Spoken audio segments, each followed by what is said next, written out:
Before I met Christ, my life revolved around drugs and alcohol and just infidelity.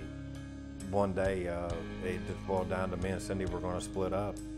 I told her before she went to work on a Saturday morning that I'm taking my stuff to Mom's house and I'm going to move in with Mom because I don't see this working out. Mom came and got me out of bed on Sunday morning and she's like, "Why don't you come out and have a cup of coffee with me?"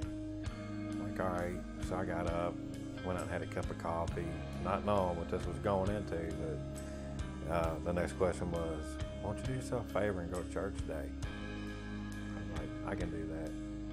The very first statement that caught my attention was, "Bring all your baggage in." I sat through that whole service crying, twisting my wedding band on my finger, just praying to God that something miraculous would happen.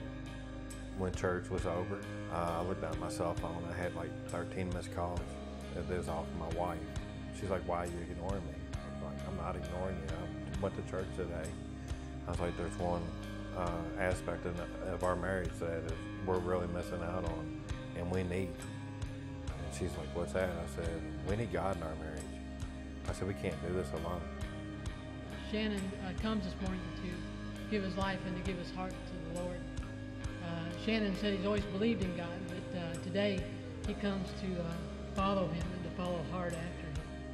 God has just worked so many things through me to become the spiritual leader of my house.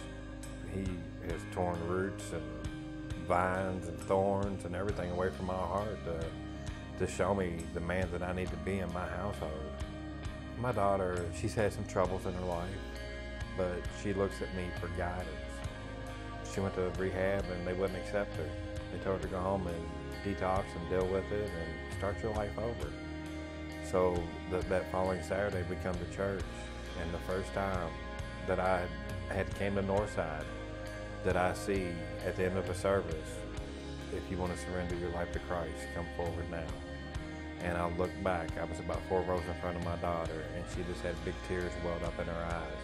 And I knew that I had to go grab her, embrace her, kiss her, and love her, and ask her if she was ready to surrender her life to Christ. Do you believe that Jesus is the Christ, the Son of the living God? Yes. Do you accept him now as your Lord and Savior and leader of your life? Absolutely. You have to realize that your heart is just riddled with weeds, vines, thorns, and God will clear those out and give you a fresh heart.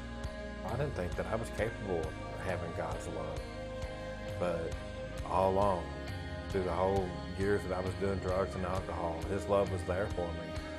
And when I brought all my baggage in, I accepted it.